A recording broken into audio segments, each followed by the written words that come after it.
Bismillahirrahmanirrahim.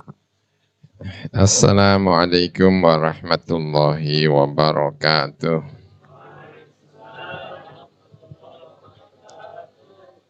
Bismillahirrahmanirrahim. Alhamdulillahirabbil alamin.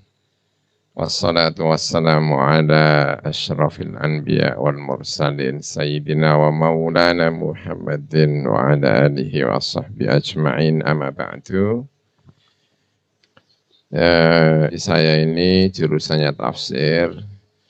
Tafsir itu kan artinya upaya untuk memahami kalamullah. Biasanya ditambahi biqadri at-taqah al-basyariyah, sesuai dengan kadar kemampuan manusia, biar agak enak. Soalnya seringkali kok berani ngomong kayak gitu, ini kan sesuai dengan kemampuan manusia, jadi tidak pasti benar. Dan kalau misalnya agak salah-salah, ya itulah kemampuan manusia. Ya. Jadi apa yang kita lakukan ini adalah dalam rangka upaya untuk memahami, tapi tentu sesuai dengan kemampuan bahasa, kemampuan manusia itu sendiri. Sehingga kita menafsiri itu agak longgar.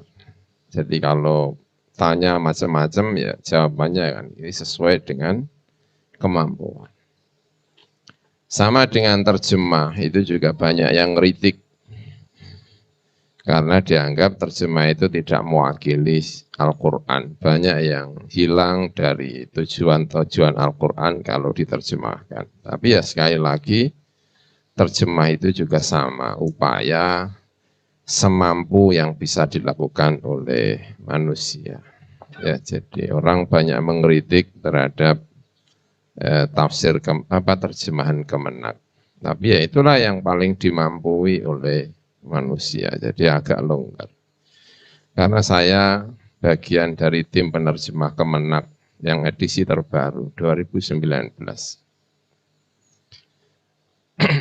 Nah, kemudian fikih, ya kan? Fikih itu ya seperti santri-santri semua tahu. Ya, ini. Fikih itu ya apa namanya? Al-ilmu bil ahkam asy-syar'iyyah al-far'iyyah al-mustamaddah min adillatiha at-tafsiliyah gitu ya. Al-ilmu bil ahkam asy-syar'iyyah al-far'iyyah al-mustamaddah min adillatiha at-tafsiliyah, ya, namanya fikih. Fikih itu kalau menurut sejumlah buku yang saya baca, terutama karya Fakhruddin Ar-Razi, itu rata-rata adalah dhonni. Karena yang tidak dhonni itu biasanya bukan fikih. Sholat 5 waktu itu ya tidak fikih namanya menurut sebagian, karena itu tidak perlu juhdun untuk memahaminya. Biasanya agak rumit-rumit itulah fikih. Jadi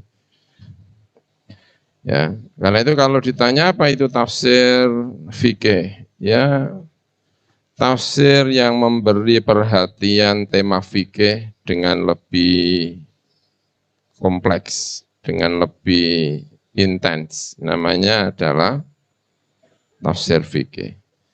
At-tafsir alladzi yuli maudhu'a al-ahkam al-fiqhiyah inayatan khassah, memberi perhatian khusus kepada masalah-masalah fikih. Namanya adalah at-tafsir al-fiqhi. Ya, saya ingin bicara, sebenarnya tidak rumit-rumit, hanya cerita-cerita saja tentang bagaimana tafsir fikih. Ya. Baik. Itu disampaikan oleh As-Sabbagh namanya. Nah, kalau Nuruddin Iter itu juga mirip-mirip. Alladzi yu'na fihi bi dirasati ayatil ahkam. yang punya perhatian untuk mengkaji ayat-ayat al-ahkam. Wa kaifiyati istinbatil ahkami minha. Cara untuk istimbat. Namanya adalah tafsir al-fiqhi. Jadi tafsir-tafsir yang berkaitan dengan ini namanya adalah at-tafsir al-fiqhi. Biasanya kalau terjadi tafsir fikih begini, kalau sudah ada tafsir fikih, biasanya agak rumit, agak serius. Agak serius itu biasanya ada perbandingan, si A ngomong A, apa, si ulama A ngomong A, ulama B bilang apa ini. Nah lalu mufassir itu memilih apa? Ya, biasanya begitu. Karena itu ada tafsir macam-macam ya, aja fikih macam-macam itu biasanya kalau maksudnya saya baca, saya belajar dari guru dan perasaan saya juga ngomong gitu ya. Orang belajar tafsir atau orang menulis tafsir itu biasanya di usia matang. Misalnya ada orang lagi belajar, lalu di akhir hidupnya itu kok pintar fikih. Nah biasanya kemudian ketika dia menulis tafsir, yang kelihatan itu adalah fikihnya. Nah orang belajar di akhir hidupnya kok kelihatan pintar nahwu. Maka biasanya lalu dia menulis tafsir, lalu tafsirnya itu kelihatan sisi nahwunya. Begitu juga kalau kemudian dia belajar lalu pintar di dalam ilmu kalam, maka biasanya ya akan lahir tafsir yang orientasinya memang ilmu kalam. Maka kalau ada orang Jawa kok pelenik, lalu membaca Quran itu ya bisa-bisa tafsirnya ya tafsir pelenik. Tiba-tiba Nabi Sulaiman itu adalah Borobudur. Itu yang kira-kira orangnya memang agak klenik. Gitu ya. Dan ada gejala-gejala memang seperti itu. Maka ada tafsir kejawen. Ya memang orangnya kejawen.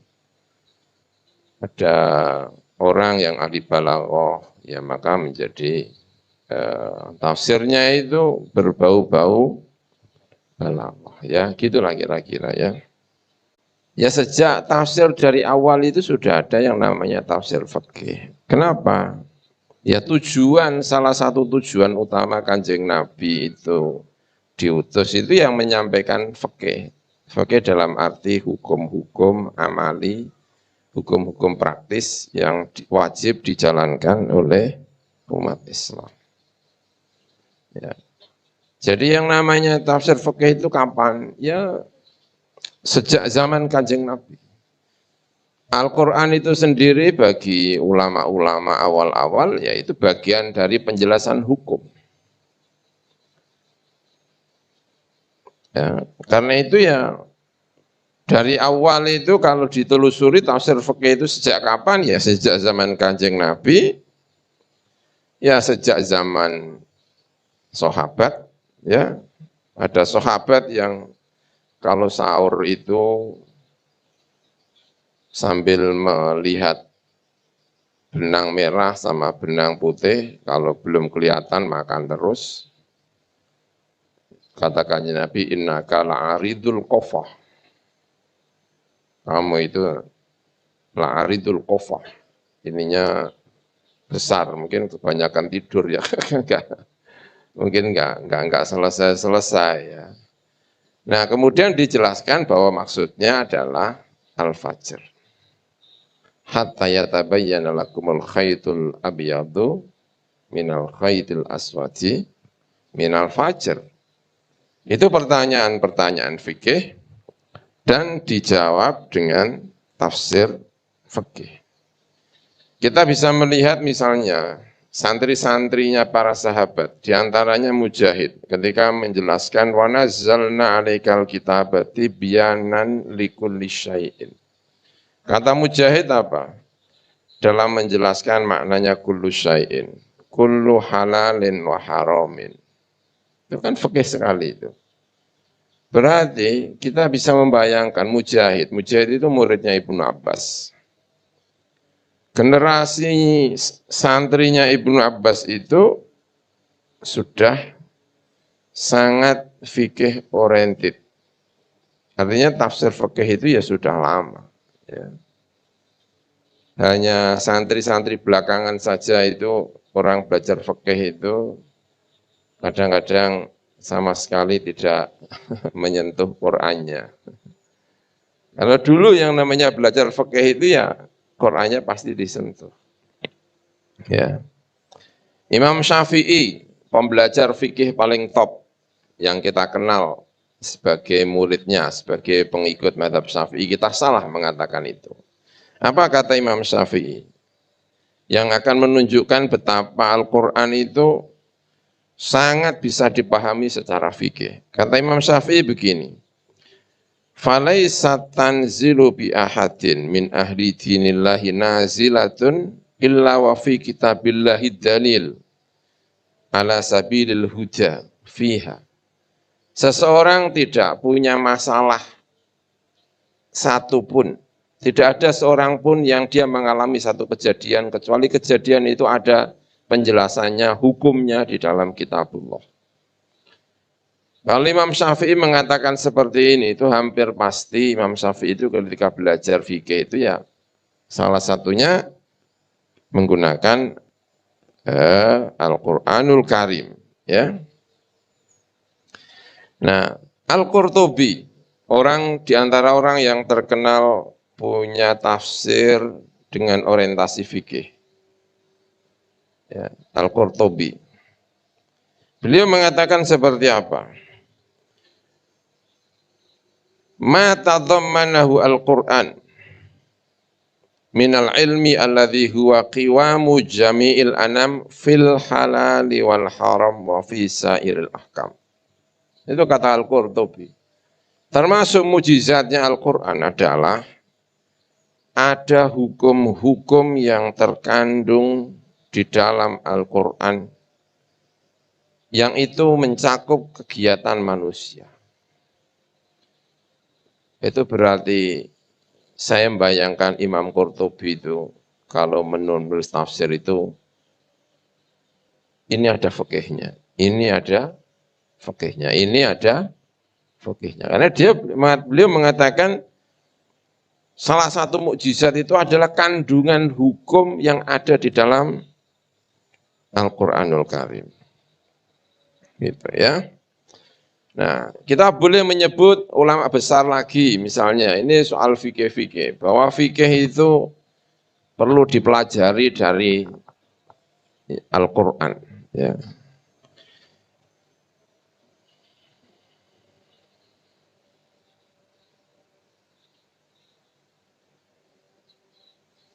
Imam Asy-Syatibi itu mengatakan begini, la ahada minal ulama, la ahada minal ulama, la ja'a ilal Qur'an fi mas'alatin.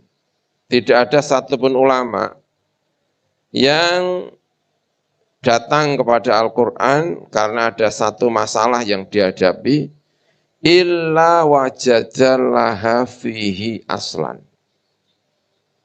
Kecuali dia mendapatkan dalil pokok untuk persoalan itu.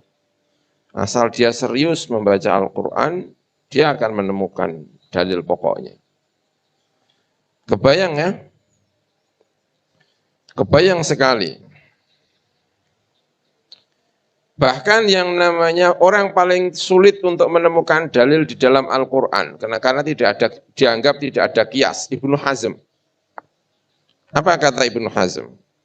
Kullu abwabil fiqhi laisa minha babun illa walahu aslun fil kitab. Tidak ada satu pun bab dalam fikih kecuali ada dalil pokoknya di dalam Al-Quran. Padahal itu enggak pakai qiyas dia. Namanya Az-Zahiri. Ibnu Hazm Az-Zahiri itu pun mengatakan itu. Jadi kalau pelajar-pelajar fikih itu kemudian tidak pernah membuka Al-Quran, ya itu kehilangan apa namanya ya, materi fikih yang paling top itu ada di dalam Al-Quranul Karim. Itu. Ya. Berarti sekali lagi kita sampaikan, sejak kapan ada yang namanya tafsir fikih? Sejak Kanjeng Nabi Muhammad Sallallahu Alaihi Wasallam. Sejak Kanjeng Nabi memerintahkan santri-santrinya untuk mempelajari Al-Quran, untuk angen-angen Al-Quran, diikuti oleh para sahabat. Sejak saat itu sudah ada yang namanya tafsir al-fiqh. Ya. Contoh yang paling terkenal, misalnya, contoh yang paling terkenal ya, adalah ijtihadnya para sahabat berkenaan dengan, tentu santri-santri fikih wa usulu tentu paham sekali, terkait masalah perempuan yang hamil yang ditinggal mati suaminya. Wa ulatul ahmali ajaluhunna an yadha'na hamlahunna. Perempuan-perempuan yang hamil idahnya adalah melahirkan. Ya. Terus walladzina yutawaffawna minkum wa yadharuna azwajan yatarabbasna bi anfusihinna arba'ata asyurin wa asyra. Ya kan? Laki-laki yang meninggal dunia dan meninggalkan istri, maka istri idahnya adalah 4 bulan 10 hari. Nah, pertanyaannya adalah bagaimana kalau wanita yang hamil ini, wanita yang ditinggal mati suaminya ini adalah ditinggal mati suaminya. Nah, idahnya berapa? Berapa idahnya? Menurut mazhab Syafi'iyah berapa? Apa? Melahirkan.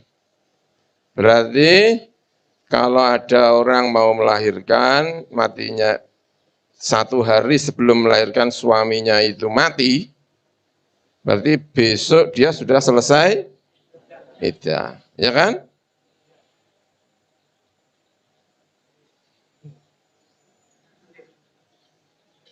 Kata perempuan enak dong, kan gitu. Itu fi mahalil maskut anhu, ya itu tidak dibicarakan di dalam, karena itulah ada istihadnya. Ya. Nah kan karena ada istihad seperti inilah ulama kemudian khilaf. Ada yang ya 4 bulan setengah, 4 bulan 20, 4 bulan 10 hari lah. 4 bulan 10 hari ya. Nah, nanti kalau wanita itu hamil 1 minggu lalu suaminya meninggal, itu selesai iddahnya tidak perlu melahirkan, karena 4 bulan 10 hari sudah selesai. Kan 4 bulan 10 hari kan berarti masih berapa bulan untuk melahirkan? Masih 5 bulan lah. Ya kan? Masih 5 bulan lah. Nah, yang enak gimana? Yang paling deket aja lah gitu kan. Ada yang lebih besar. Nah, makanya itu istihad. Nah, istihad ini sejak kapan? Sejak zaman sahabat. Sahabat sudah berbeda pendapat antara satu dengan yang lainnya. Nah, berarti kalau kita masuk dalam wilayah tafsir, berarti sejak zaman sahabat, perbedaan penafsiran di dalam ayat-ayat yang berkaitan dengan hukum itu sudah terjadi, ya, sudah terjadi. Baik, Nah kemudian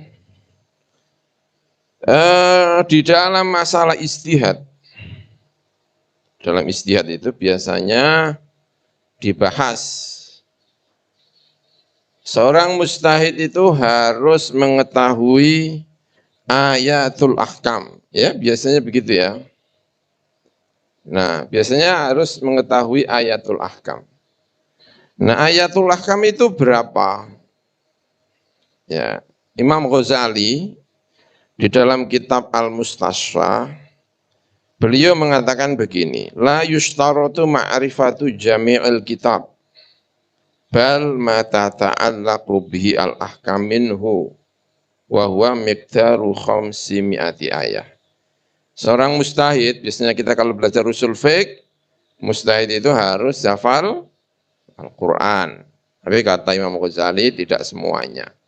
Karena ayat ahkam itu hanya sekitar 500 ayat. Kata Al-Imam Al-Ghazali. Imam Al-Ghazali memang dalam kitab Al-Mustasfa ada kecenderungan untuk mempermudah ijtihad. Di antaranya ketika semua orang mengatakan harus hafal sekian hadis, Imam Ghazali mengatakan tidak semuanya. Cukup kamu tahu Sunan Abi Dawud, sudah selesai. Kamu berhak untuk menjadi mujtahid. Kata Al-Imam Al-Ghazali. Itu pun tidak harus hafal. Pokoknya kira-kira kalau ada pertanyaan, itu sudah tahu hadisnya di sini, sudah selesai. Termasuk yang dipermudah oleh Imam Al-Ghazali berkaitan dengan ayatul ahkam. Apakah semua harus hafal Al-Quran untuk menjadi mujtahid? Kata Imam Ghazali. Tidak semuanya. Karena ayat-ayat yang berkaitan dengan hukum itu hanya sekitar 500 ayat. Kata Al-Imam Al-Ghazali. Diikuti oleh sejumlah ulama. Nah, tapi ada juga yang menyebut, enggak juga kalau itu 500 kok kayaknya kebanyakan. Ada yang lebih mempersedikit lagi. Ada yang berapa ya? 200-an lah. Mempersedikit lah. Ada yang mengatakan lebih sedikit lagi. Tapi ya ada juga yang seperti misalnya Asy-Syaukani, ya salah satu ahli fikih kontemporer yang tidak melakukan keluar dari berbagai mazhab. Biasanya salah satu tokohnya adalah Imam Asy-Syaukani. Imam Asy-Syaukani mengatakan bahwa ia tidak bisa dibatasi hanya 500. Kenapa?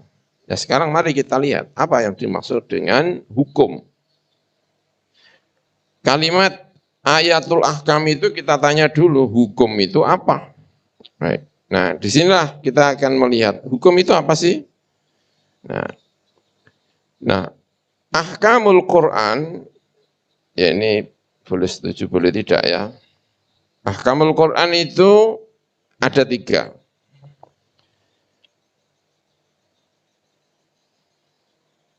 Yang biasa disebut dengan fikih itu biasanya cuma 1. Tapi sebenarnya hukum-hukum itu ini. Yang pertama adalah al-ahkam al-i'tiqadiyah. Hukum-hukum yang sifatnya i'tiqadi. Wajib beriktikad Tuhan itu 1. Wajib beriktikad bahwa ada sejumlah nabi, jumlahnya 25, ya. Itu kan kewajiban-kewajiban, ya. Tapi biasanya yang seperti ini tidak masuk dalam wilayah fikih. Yang kedua, hukum-hukum yang berkaitan, dan ini yang salah satu kritik Imam Ghazali di dalam kitab Ihya terhadap fikih, yaitu hukum-hukum yang kaitannya dengan moral. Itu biasanya tidak masuk di dalam fikih. Misalnya, sholat itu riya itu enggak boleh, haram hukumnya. Itu biasanya enggak ada dalam bab fikih itu, bab riya itu tidak ada. Tidak boleh misalnya lagi, apalah, banyak hal yang bersifatnya itu moral. Ya, yang sifatnya moral itu biasanya tidak masuk di dalam, orang lebih sering menyebut itu adalah hukum-hukum tasawuf, akhlak, ya. Tapi kalau kita jujur, itu bagian dari al-ahkam al-amaliyah, al-far'iyah, al-mustamaddah min adillatiha Tafsiliyah ataukah tidak. Tapi bahwa itu adalah bagian yang berkaitan dengan pekerjaan mukallaf, iya. Tapi biasanya yang seperti ini memang tidak masuk di dalam wilayah-wilayah al-fiqhu, ya. Lalu yang ketiga, nah ini yang biasa disebut dengan fikih, yaitu al-ahkam al-amaliyah tata'allaqu bima yasduru 'anil mukallaf min aqwalin wa af'alin wa uqudin wa tasarrufat. Nah, yang ini dibagi menjadi dua kan biasanya ya, ada yang sifatnya ibadah, ada yang sifatnya muamalah. Begitu ya.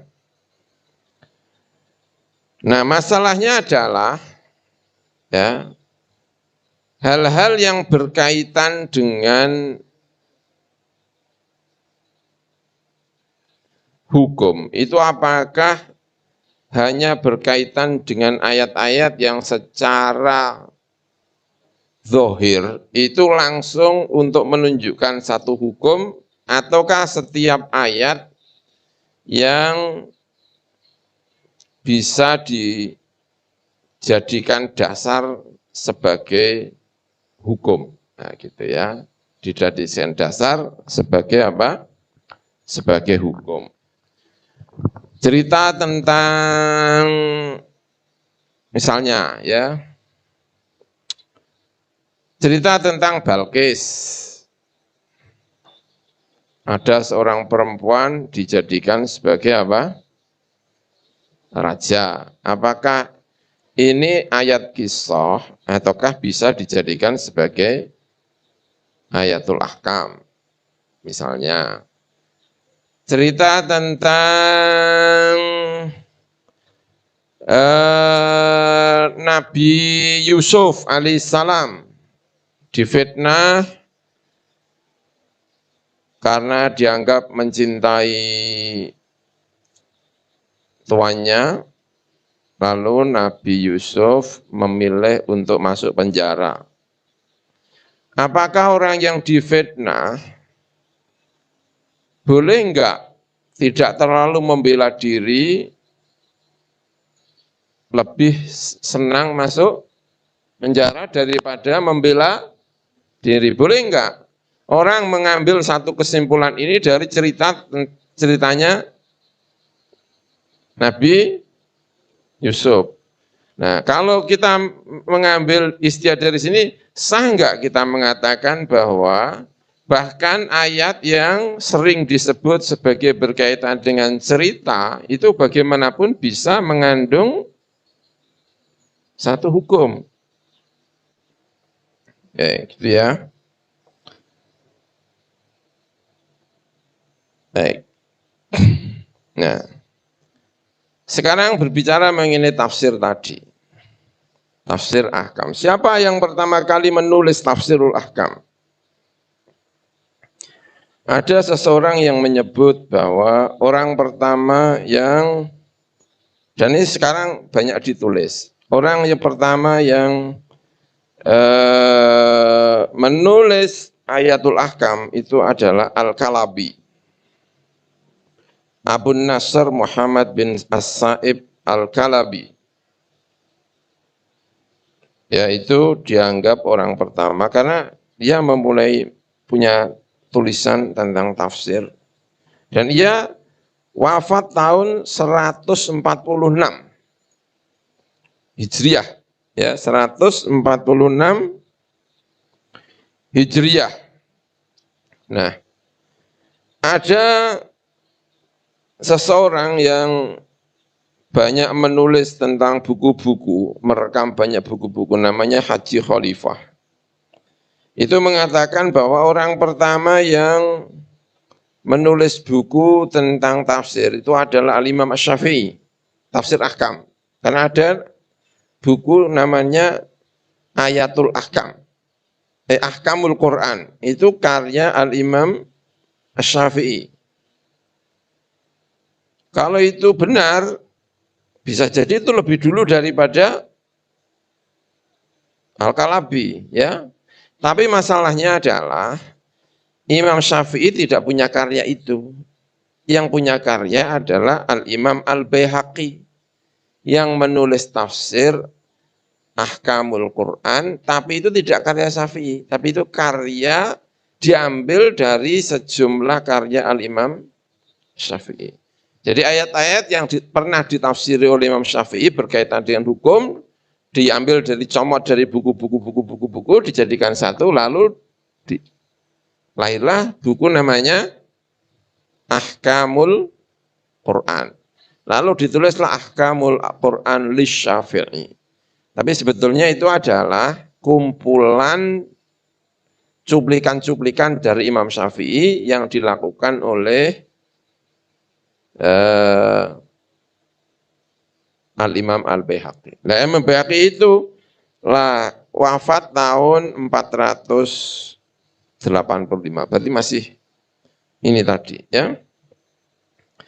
Baik, itu berarti saya kira sampai sekarang orang-orang menulis, siapa yang pertama kali ada catatan nulis tentang Ahkamul Quran itu ya Al-Kalabi, itulah yang paling digunakan karena belum terpatahkan, belum ada yang menemukan yang lebih baru daripada ini, ya. Belum ada yang menemukan lebih baru daripada Al-Kalabi itu.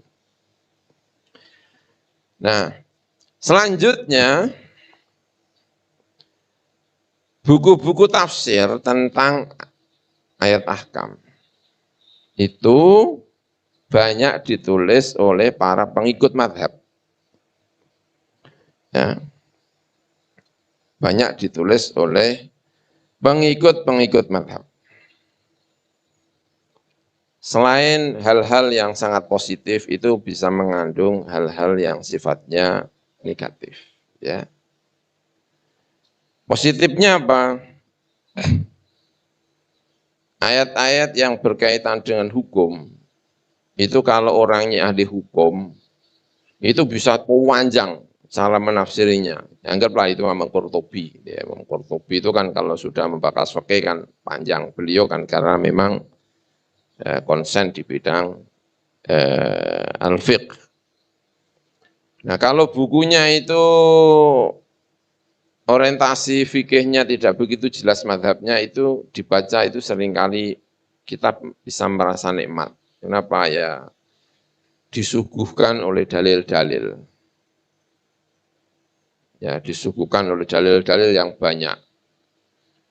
Jadi tahu alur apanya ini, alur pengambilan satu keputusan fikihnya, karena disuguhkan oleh banyak ini. Nah, itu tentu nilai-nilai positif, ya. Tapi kalau misalnya kita dari sudut satu madhab, misalnya ada tafsir Ahkamul Quran Ibnul Arabi, itu kan Maliki. Ahkamul Quran Jassos, itu miliknya Hanafi. Al-Harosi, itu miliknya Asy-Syafi'i. Ya Al-Harosi, ya. Nah, sekarang yang seperti ini tuh biasanya tujuannya apa? Nah, kita bisa melihat buku namanya At-Tafsir wal Mufassirun. Buku Tafsir wal Mufassirun itu ditulis oleh Imam Zahabi. Zahabi itu punya buku namanya At-Tafsir wal Mufassirun, itu karyanya 3 jilid, ya. 3 jilid begini. Itu merekam tentang karya tafsir dan mufassirnya itu dipelajari satu persatu. Itu orang-orang serius. Zahabi itu orang serius. Maksudnya orang serius, dia meresensi kitab-kitab tafsir itu sebelum terbit. Bukunya masih dalam bentuk manuskrip itu. Ya, itu. Beliau mati itu kalau nggak salah itu dibom. Peristiwa sama itu loh, Anwar Sadat itu. Yang tahun berapa Anwar Sadat itu melakukan perjanjian Camp David, orang Islam di Mesir itu tidak menerima. Saat ada parade militer, Anwar Sadat, di sampingnya ada Syekhul Azhar, di sampingnya ada itu dibom, ditembak, bukan dibom, ditembak. Oh, Anwar Sadat mati, Adzabi kayak mati, terus entah apa gitu loh. Pokoknya ada peristiwa-peristiwa saat itu. Jadi ada orang baik-baik, ada orang top-top itu yang matinya itu dibom. Ya. Kalau saya percaya dengan pondok-pondok seperti pondok-pondok As-Salafiyah ini, wajahnya nggak ada yang ngebom ini kayaknya. Misalnya di sana-sana banyak sekali santri-santri itu yang wajahnya itu berbau-bau ngebom. Ya, termasuk Romdon Al-Buti itu juga mati ketika beliau ngaji tafsir, ngaji Sahih Bukhari di masjid ngajar, tiba-tiba ada bom meledak, lalu beliau wafat. Itu Syekh Romdon Al-Buti dari Syria. Salah satu tokoh yang saya senangi itu Syekh Romdon Al-Buti, dan beliau wafat di situ ya.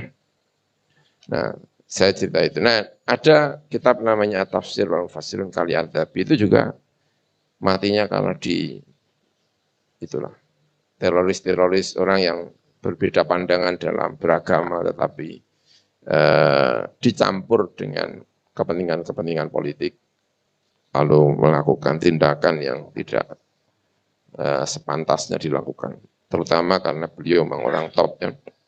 Nah, beliau mengatakan begini, dalam bukunya Tafsir al-Mufassirun Adzabi, ya. Orang menulis tafsir Ayatul Ahkam itu pertama karena ingin membela madhabnya. Di satu sisi ini negatif ya. Negatif itu dalam arti ya kok membelanya sampai segitu sih. Tapi di satu sisi ini juga positif. Kenapa? Karena madhab itu menjadi kuat itu gara-gara ya ada orang fanatik-fanatik kayak gini.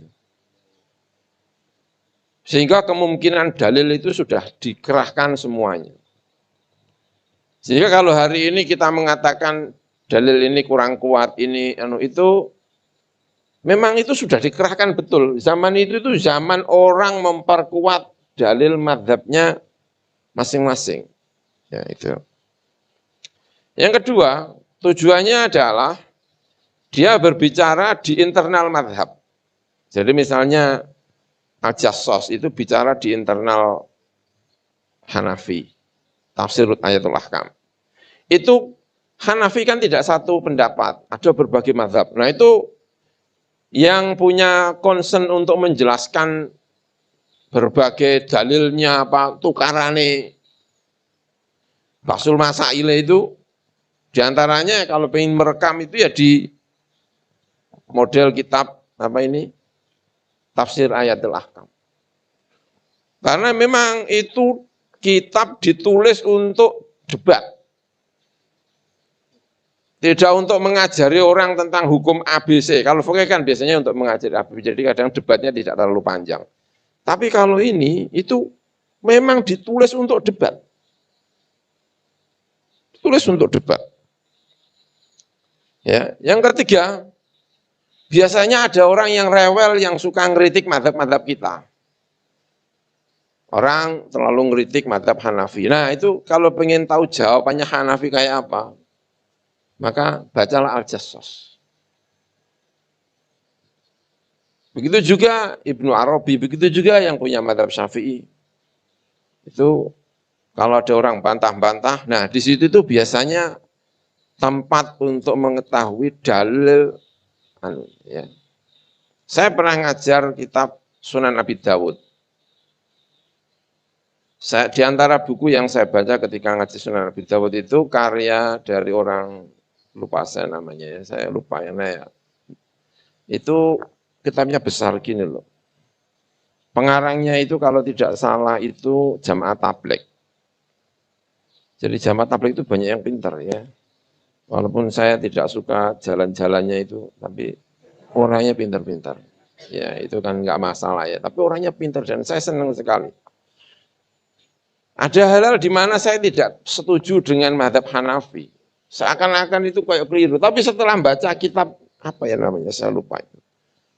Itu mazhab Hanafi itu kayak benar. Karena seluruh kemampuan berargumentasi itu ya saya tidak bisa cerita. Tapi saya pernah merasakan itu. Ya, itu. Nah, baca-baca, memang tujuan ditulis itu ya diantaranya ada untuk membetulkan mazhab. Dari serangan-serangan orang-orang yang tidak ini.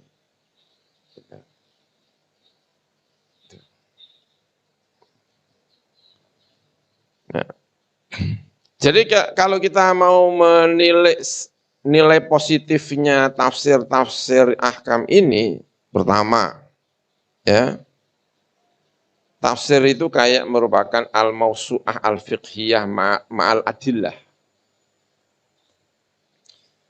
Ya.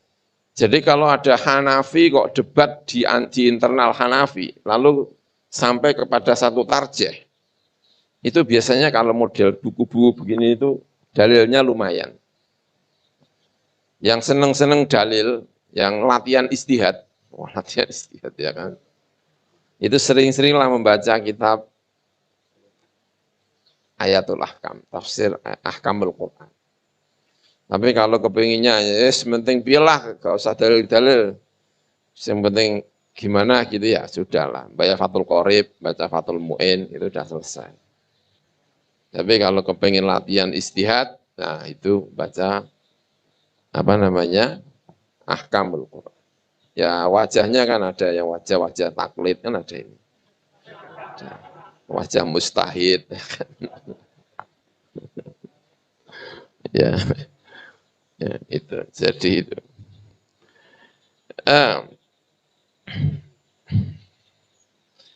Nah positifnya lagi, pokoknya yang berkaitan dengan hal-hal yang detail. Ya hal-hal yang detail. Misalnya kayak gini loh, sekali-kali coba membaca surat Al-Fatihah. Fatihah itu termasuk apa? Bagaimana hukumnya membacanya itu jahar apa tidak? Lalu hukumnya wajib apa tidak? Kalau jadi makmum, itu wajib apa tidak? Nah itu, yang seperti ini itu biasanya dalilnya itu lengkap, itu moco sampai kesel, itu biasanya di kitab Tafsir Ayatul Ahkam, Ahkamul Quran. Itu. Biasanya kalau fikih kan sederhana, wa indal Hanafi, ini, selesai. Terus warrojih karena Syafi'i plus terus dalil sidik gitu aja. Itu biasanya enggak panjang. Karena memang ditulis itu memang untuk itu.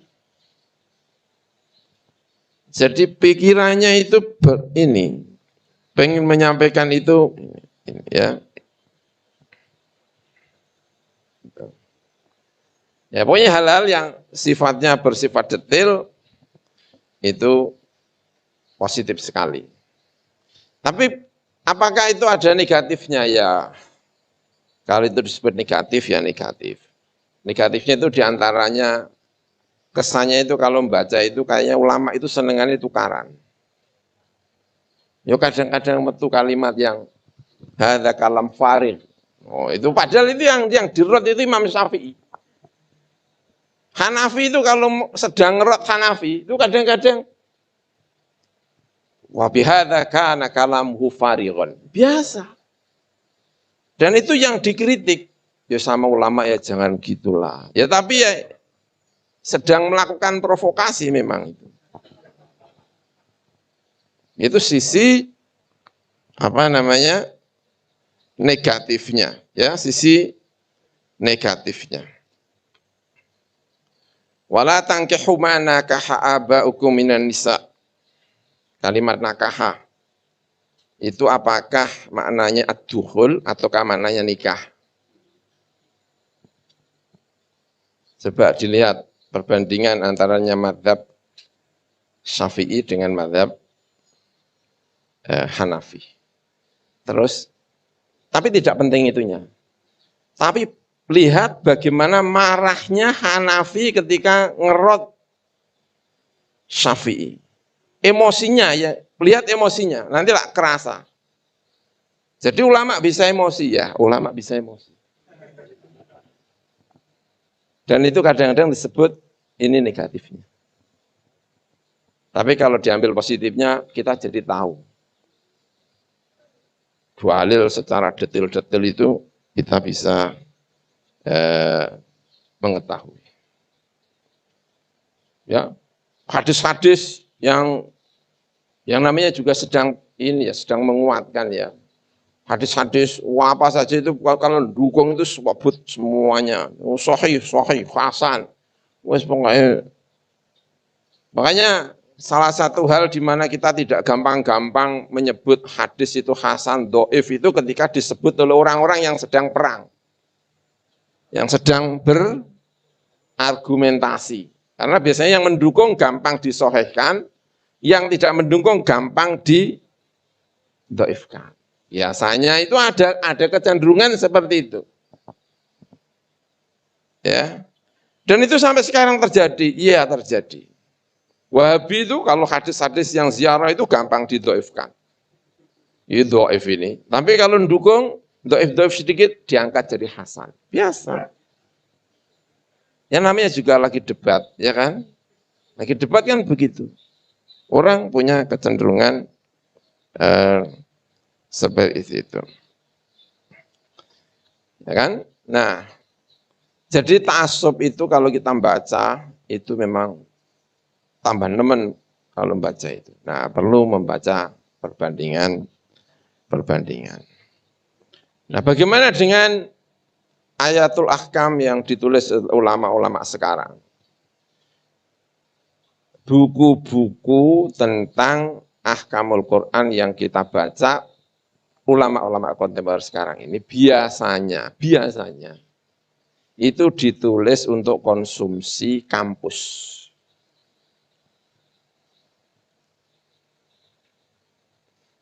Biasanya ditulis untuk konsumsi apa? Kampus. Karena itu sifatnya pembelajaran. Biasanya yang seperti ini terbuka. Dosennya itu biasanya agak-agak moderat. Minimal berlagak moderat lah. Terus sok anti apa? Ini misalnya terus pokoknya warrojeh. Jadi gayanya kayak gaya mustahid itu kerasa gitu. Ya bacalah misalnya As-Sauka, As-Sobuni, Syekh Ali. Itu kalau nulis mesti gitu, warrojeh. Maksudnya warrojeh itu rojeh menurut saya. Nah, gitu loh, kira-kira gitu. Jadi sok gimana gitu loh. Ini madzhab Hanafi gini, dalilnya ini. Ini kurang pas, ini. Kenapa kau tahu? Ya saya dulu belajar di Al-Azhar ya begitu itu. Guru saya itu yang melete begitu itu. Warrojeh indi, karena memang konsumsi itu mula-mula ditulis itu biasanya memang untuk kalangan internal kampus, biasanya untuk, mana itu biasanya lebih tidak terikat dengan mazhab dalam proses belajar mencari mana yang benar, mana yang ini gitu ya. Ya. Jadi kalau ditanya apa metodenya ketika mempelajari ayat apa ini agar berorientasi fikih, ya itu tadi. Ya. Biasanya tidak ditulis semua. Kalau tafsir biasa kan ayat 1, 2, 3, 4, 5 itu enggak, yang kira-kira punya potensi untuk